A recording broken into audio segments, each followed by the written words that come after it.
미녀는 40살이었다. 남들은 그 나이에 직장에서 자리 하나 올라가기 위해 치열하게 싸우고 있을 때 그는 이미 남부럽지 않은 부를 손에 쥔 자수성가의 상징으로 불리고 있었다. 가난하게 태어난 아이가 어떻게 이만큼 올라올 수 있었을까? 미녀는 누구보다 많이 달리고 많이 참아내고 많이 버텼다. 돈이 없어 외국어 학원을 갈 수 없으면 공공도서관에서 새벽까지 책을 파고들었다. 사업을 시작한 뒤엔 하루 2~3시간 자는 게 일상이었다. 불가능이란 말을 입 밖에 꺼내지 않던 사람이었다. 그가 운영하는 무역회사는 10년 만에 눈부신 성장을 이뤄냈다. 한국의 공산품과 의료기기를 동남아, 중동, 유럽까지 실어 나르며 수출 시장에서 탄탄한 자리를 잡았고 그 과정에서 미녀는 수십억 단위의 현금을 만지는 사람이 되었다. 사람들은 그를 존경했지만 아무도 몰랐다. 그가 이 성공을 마음 깊은 곳에서 증명이라고 생각하고 있다는 걸. 누군가에게 보여주기 위해, 누군가를 넘어서기 위해, 누군가를 이기기 위해 죽을 만큼 버틴 시간들이었다. 그 누군가는 이름이 있었다. 태민. 고등학교 시절 미년의 악몽 같은 존재였다. 학교의 복도, 운동장, 급식실, 그리고 집. 태민은 어디서든 나타났다. 더러운 교복을 입고 다닌다는 이유로, 성적이 낮다는 이유로, 집이 가난하다는 이유로 아무 이유 없이 웃으며 때리고 조롱하고 밟았다. 급식실에서 밥을 가득 담아오게 해서 그 밥을 억지로 입안에 쑤셔 넣게 만들던 순간들. 친구들 앞에서 뺨을 맞던 굴욕.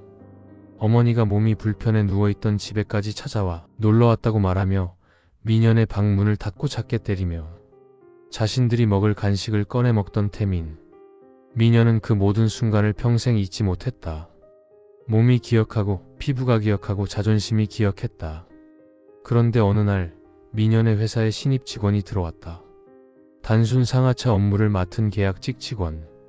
면접 서류엔 40세, 고등학교 졸업, 직업 경력 미비. 그리고 이름. 태민.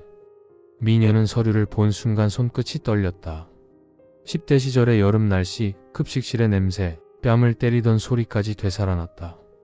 하지만 그는 평정을 유지한 척 면접을 진행했다. 태민은 말라 있었고 초라했고 눈빛엔 생기라곤 없었다. 그는 미년을 알아보지 못했다. 아무런 표정도 반응도 없었다. 오히려 면접에서 고개만 숙이며 말했다. 저 정말 일 열심히 하겠습니다. 저에게 기회를 주세요. 기회. 누군가에게 누군가가 기회를 달라고. 그 말이 미년의 심장에 비수처럼 꽂혔다. 미년은 조용히 미소 지었다. 그 미소엔 태민은 알아볼 수 없지만 미년 자신만이 알고 있는 오래된 그림자 같은 감정이 섞여 있었다.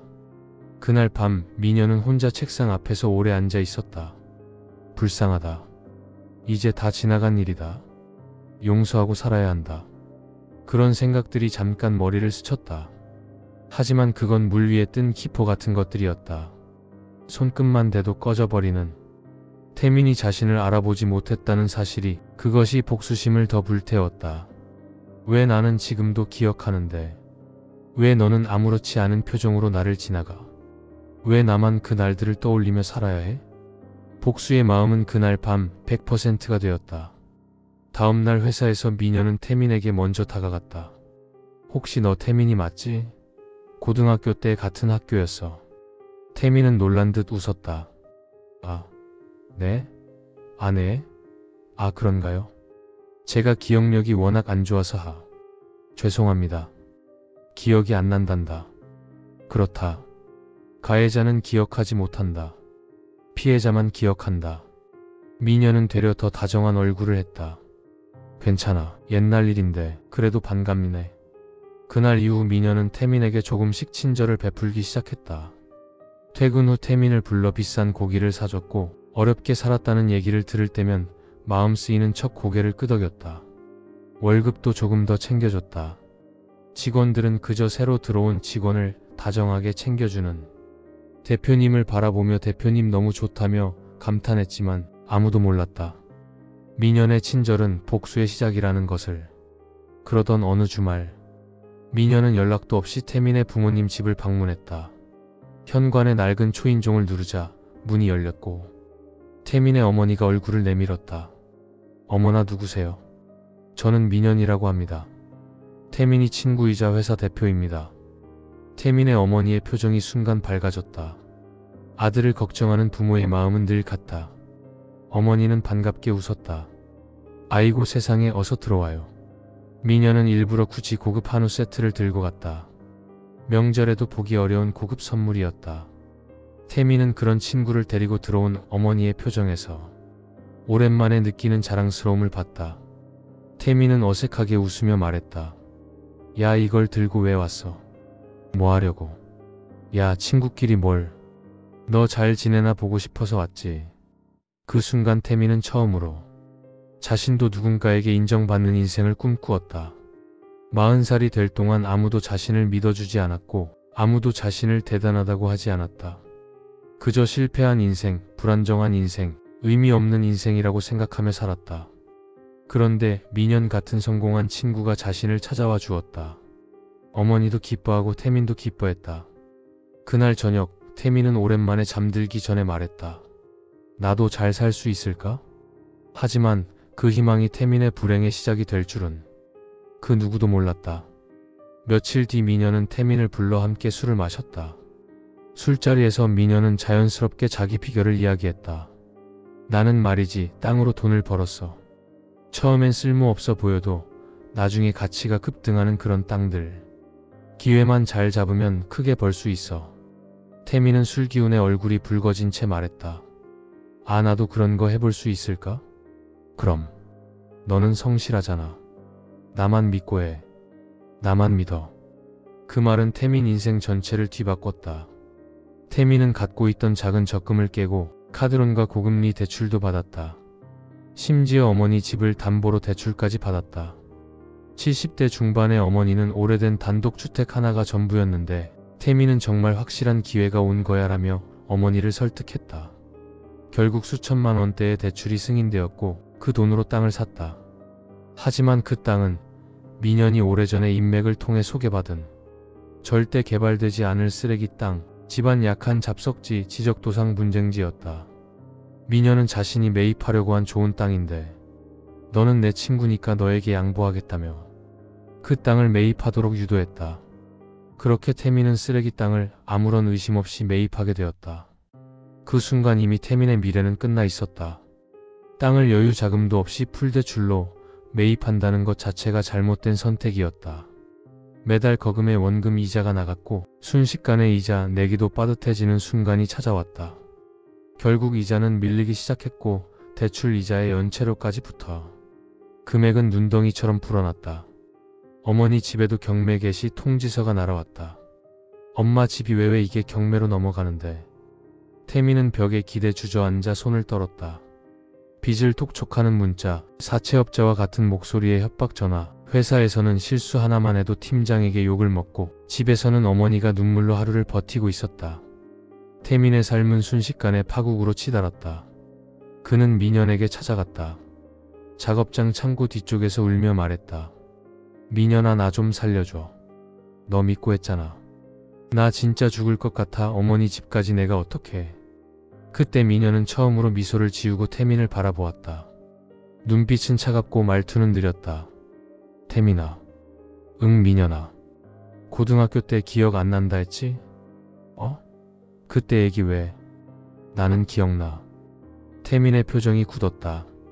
매일 때리고 조롱하고 내 집에 와서 내 어머니 앞에서 웃으면서 나를 괴롭히던 너. 밥을 억지로 먹이던 너.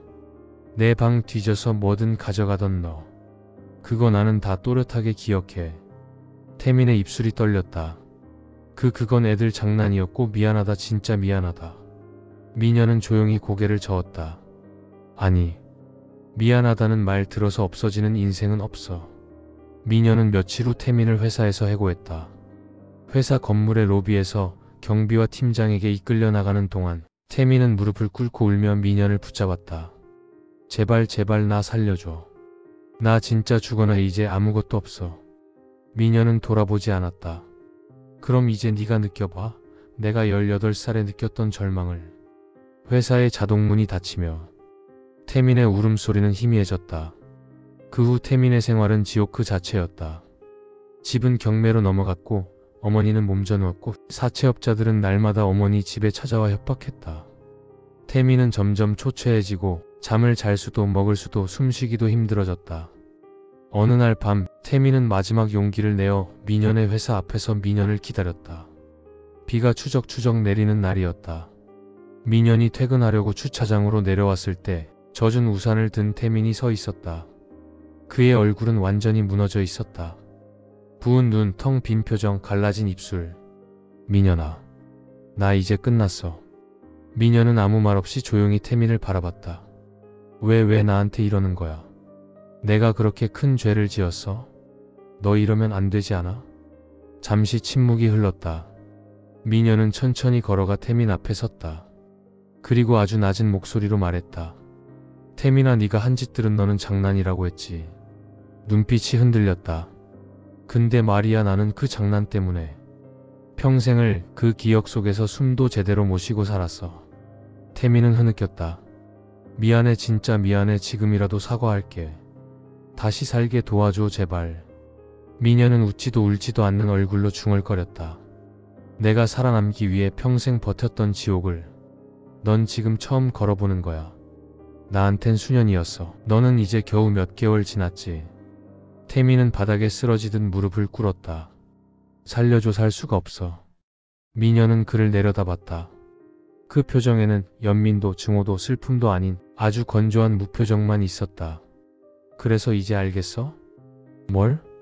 가해자는 잊어도 피해자는 평생 잊지 못한다는 걸. 그 말과 함께 민현은 차로 돌아가 천천히 시동을 걸고 떠났다. 태민은 그 자리에서 한참 동안 움직이지 못했다. 비에 젖은 바닥 위에서 무릎을 꿇은 채로 허공을 바라보며 울부짖었다. 그날 이후 태민은 완전히 사라졌다. 연락 두절, 실종 신고, 하지만 어느 누구도 찾아주지 않았다. 어머니는 병원에 입원했고 그녀의 곁에는 아무도 없었다. 몇 년 뒤 민현은 그날을 떠올리며 말했다. 복수라기보다 그냥 돌려준 것뿐이야. 그의 목소리는 담담했지만 그 속에는 어릴 적부터 짓눌러 왔던 짐이 조금은 내려간 듯한 기분이 담겨 있었다. 그러나 사람의 마음은 간단하지 않다. 민현은 성공했지만 그의 가슴 한편에는 태민을 바라보던 그 마지막 장면이 늘 얼룩처럼 남아 있었다. 가해자는 기억하지 못한다. 피해자는 평생 기억한다. 그리고 때로는 그 기억이 누군가의 인생을 산산조각 내버리는 칼이 되기도 한다.